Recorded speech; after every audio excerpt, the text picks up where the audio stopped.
Big Questions with the Dead Milkmen.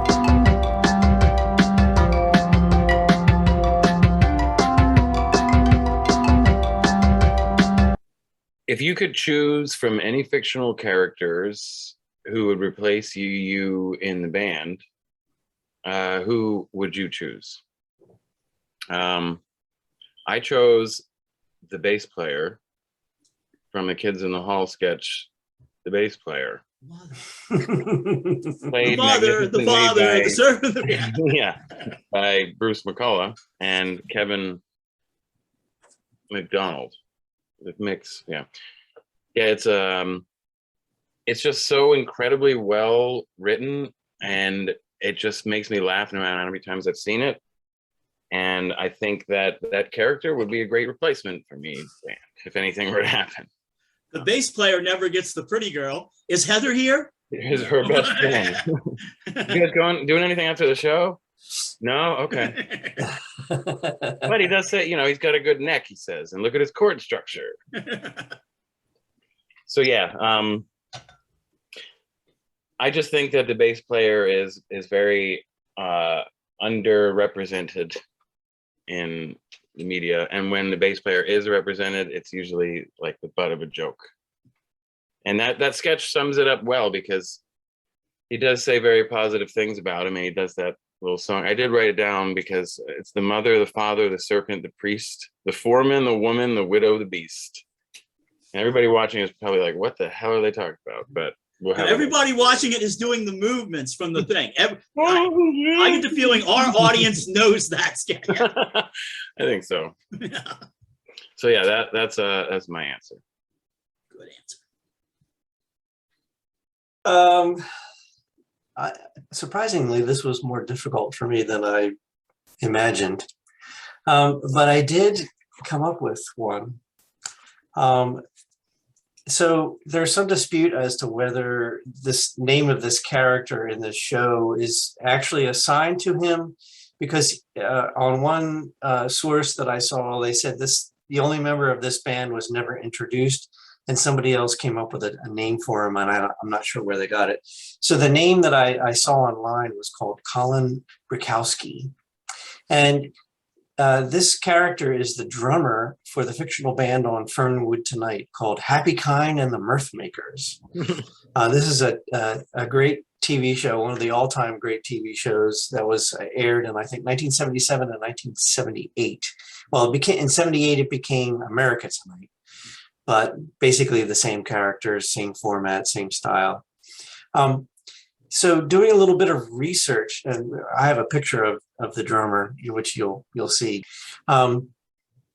His actual name, the actual guy, the real drummer, his name is Colin Bailey, and he was a jazz drummer. He was born in England, in Swindon, which is actually where XTC is from.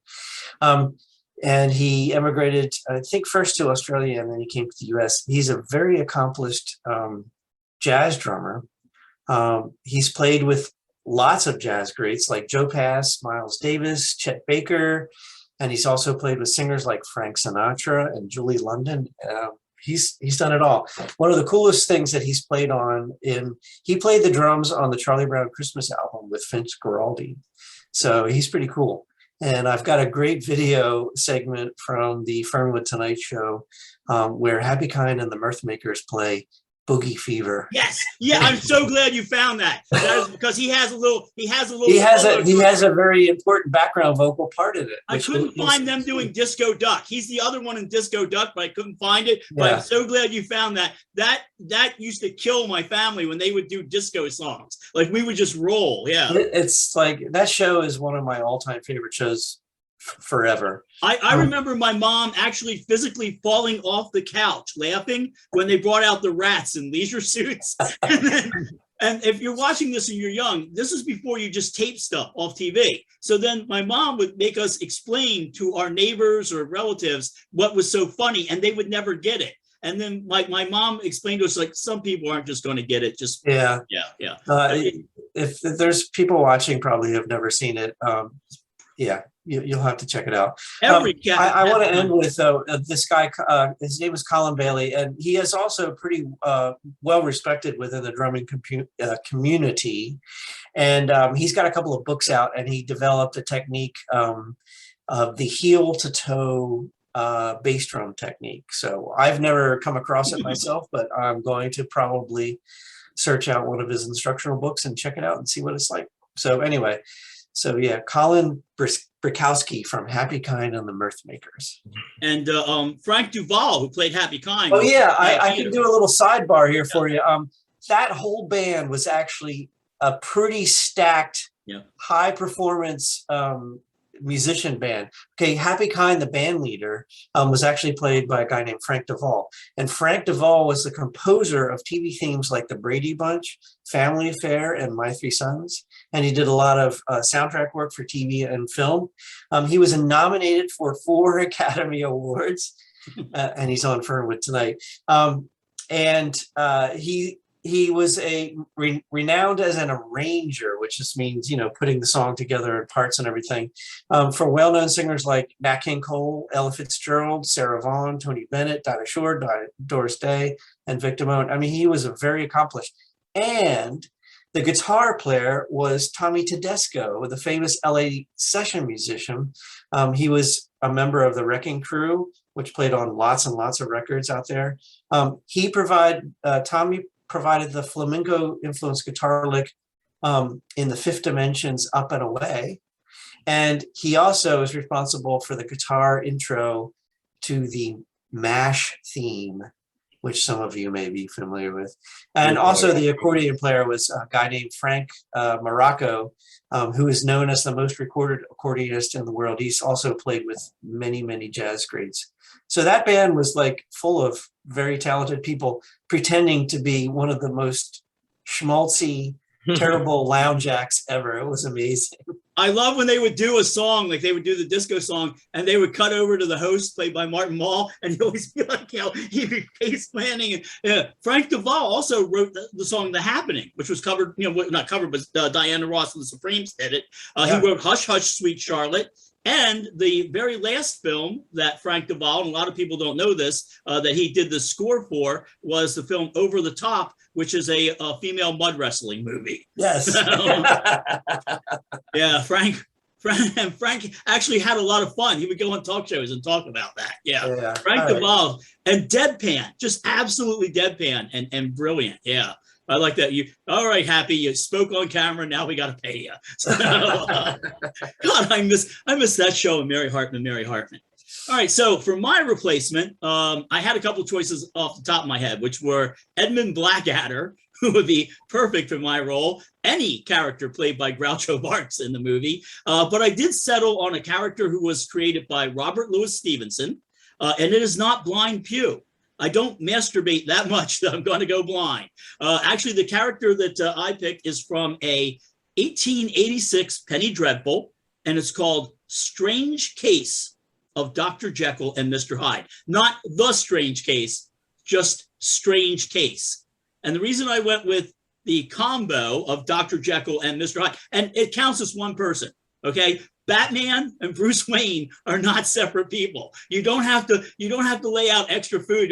And Batman's coming too. I better put out some extra hors d'oeuvres. No, they count as one person. And the reason I chose them is because whoever replaces me has to be very type A. They have to be very screwed tightly, but then they also have to be a raving lunatic. For example, like Dr. Jekyll, my life is ruled by clocks, calendars, maps. I never turn in my radio show late. I never miss assignments. I'm very, very type A in that way. And I every Sunday when I go in to do songwriting, I do it. I have set aside 4 hours on Sunday in which I sit down and write songs. And I have honestly thought about getting a lab coat to put on while I do it. Like that's how seriously I treat it. But the weird thing is I spend all that time like seriously writing these songs. And then I give them like lyrics like the sun turns our patio into a lifeless hell. That's not the product of a well mind. So there's obviously some sort of dichotomy there. Like I have a corporate job. I have like probably the most corporate job of anybody in the band, but I'm also the only one who owns a copy of Hyde's Castration Anxiety album. Going back to Hyde. Oh, see how I tied those two together. So if you see me like running around on stage, like foaming at the mouth, acting like a madman, that's Mr. Hyde. Look back at my keyboards. For every chord that you see there, there are 2 other ones in a bag somewhere, just in case something happens. Okay, let me show you. I've been using these. I have 2 more of these SD cards as backups, and we don't even play live anymore. I don't know. It's just like I'm really, really ultra type A in that area. I also think that Mr. Hyde, what I like about the Mr. Hyde character is he'd probably be diagnosed as being hyperactive, but I like to think of hyperactivity as a fucking awesome superpower. I'm always going, and I get a lot of shit done. Mr. Hyde and I would have similar musical tastes. When Mr. Hyde goes out clubbing, okay, he wants to hear God Module. He does not want to hear fucking TV on the radio. Mr. Hyde probably knows all the lyrics to Codeine, Glue, and You by ChemLab. Mr. Hyde, I'm sure, is a fun person to hang out with. If you ask him to name America's favorite leather boy band, he's going to say Black Plague. He knows. Mr. Hyde is there to party, which brings me to something, thinking of Black Plague and all that. This brings me, like myself, Mr. Hyde is probably very sex positive. Mr. Hyde's very libidinous. I'm so sex positive, I actually got angry at the LGBTQ community when they included an A at the end for asexuals. People, LGBTQ people, lean in, all right? There's no booth at Comic-Con for people who really aren't that into comics. There's no need to stick them on the end. You had a good thing going, and then you invited the dullest people to the party. What's wrong with you? So, like Mr. Hyde, or like Dr. Jekyll, I'm aware enough of current events that I know that they did this, but like Mr. Hyde, I'm crazy enough that I actually have a fucking opinion about it. So that's my argument for that. Thank you. Good one. For my replacement, I would choose Randy Marsh, who is Stan's father from South Park, Stan's father. And his profession is geologist. He has a doctorate, PhD, and up until he started Tegrity Farms, which is the marijuana farm, he worked for the U.S. Geological Survey.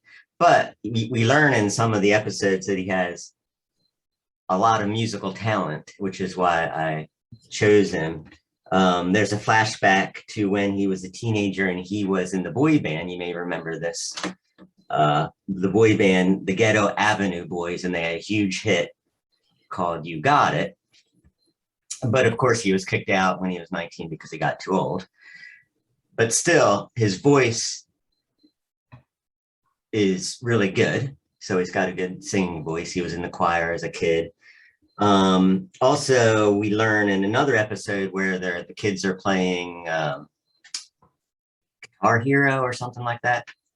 Or whatever, something that he can play Carry On Wayward Son by Kansas flawlessly, which is a pretty hard song to do. So he can play it on the real guitar, not in the video game, but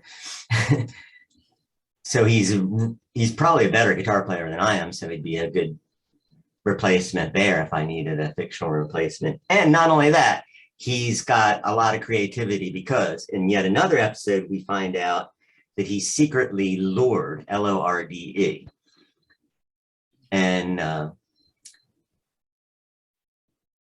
Lorde has a lot of hits. So he's writing and recording all of Lorde's hits secretly without anybody. Well, I guess we know it now because it was revealed in one of the episodes, but that's really Randy Marsh, who would also, on the negative side, he started COVID-19 because he had sex with a bat and a pangolin while visiting China, I think with Mickey Mouse. That's one of the more recent episodes, but let's not worry about that. I think regardless, he'd be a good replacement for me. I was hoping you would choose S. Baldrick because he wrote the German Guns. Boom, boom, boom, boom, boom, boom. But no, you didn't. I chose a cartoon character. Yeah, that was a weird question. I got to tell you, I started thinking, who would you have replace you in the band? And I was like, this is really dark. Like where I was going in my mind, I was like, this question is way too dark.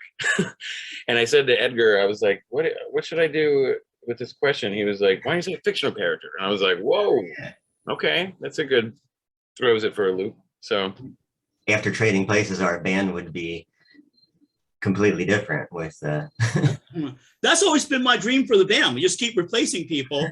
You know, I have my replacement picked out. I did that a long time ago. I thought, well, yeah. Joe Biden. you don't even need to have replacements. You know, that band Man Rasher Man had like 3 or 4 different bands. Franchise. Yeah, Franchise, yeah. Oh, yeah. they were called satellite bands, and they were touring at the same time, and they could play different towns in the same night. When the band started, it was all fictional characters anyway. Yeah. You know, the same way my parents saw 8 different versions of the Four Tops or whatever. You know, it's nobody knows what we look like. People stopped watching the show months ago. So let's switch now, okay, guys? 3, Okay. 2, 1, go. All right. All right. I've got 2. So recommendations. Oh yeah, you have 2 characters. Origami. The classic crane, symbol of peace. I've been doing origami for a long time, but I haven't advanced in it.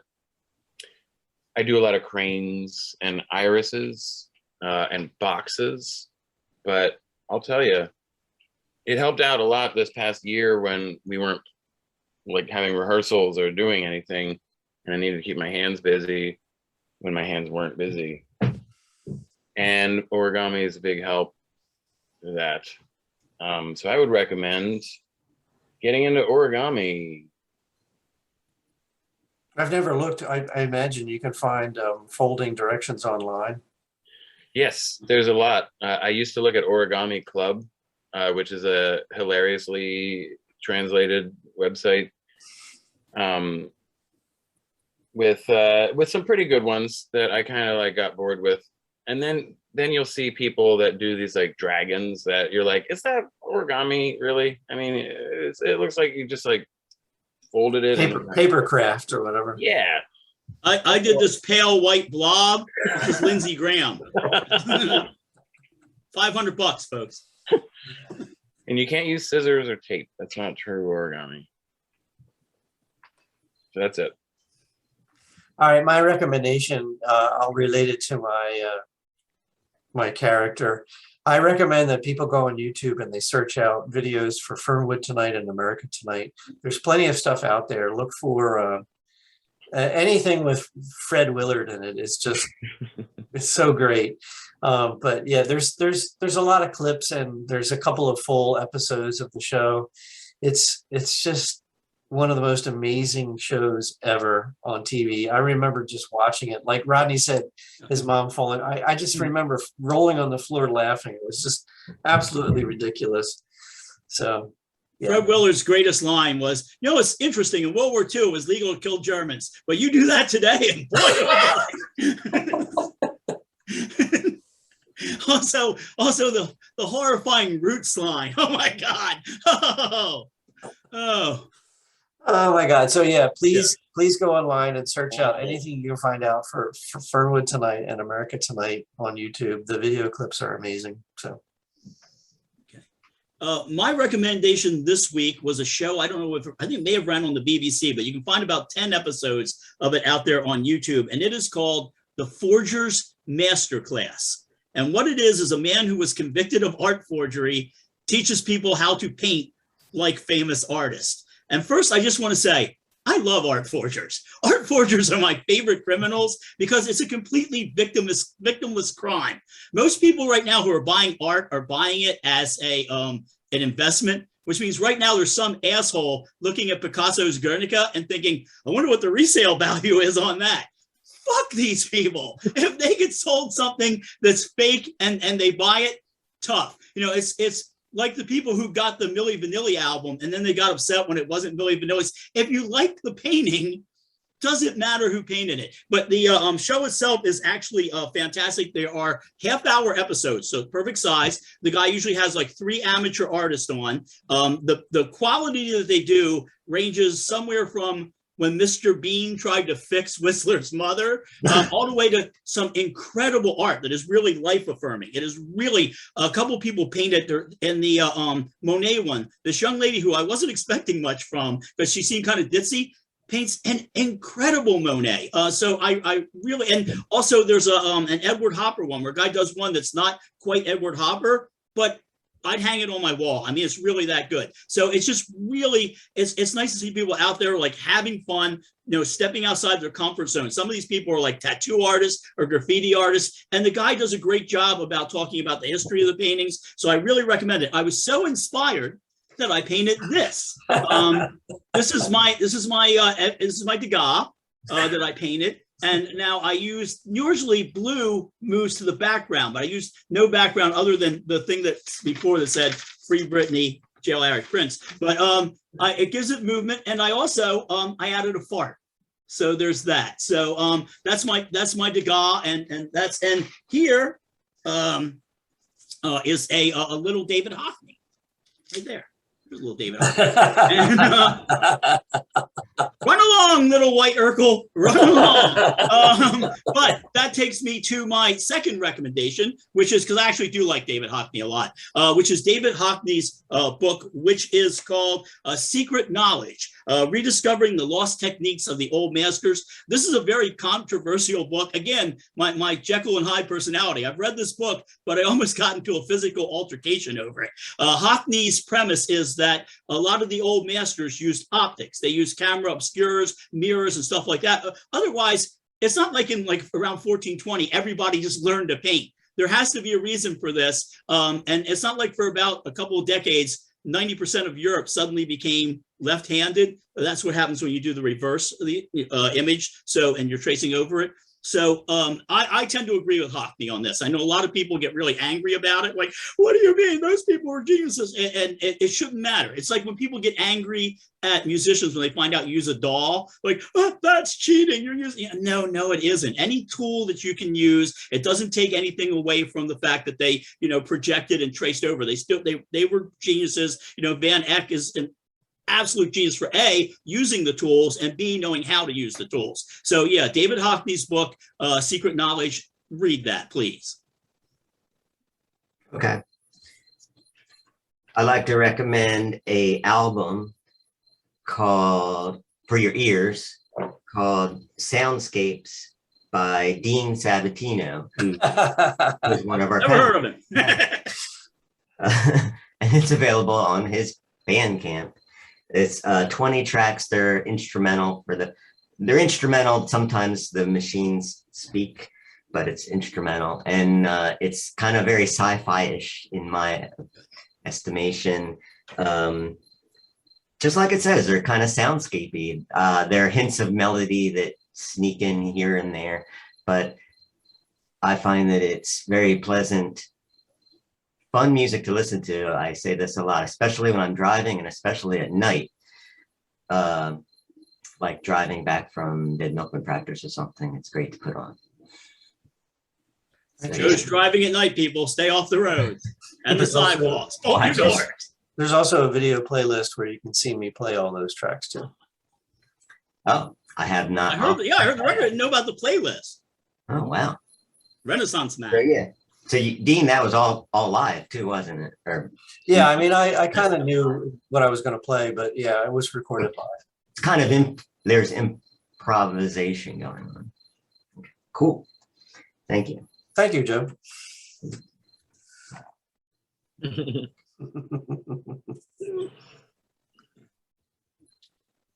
Come on, people. It's funny. It's okay to laugh.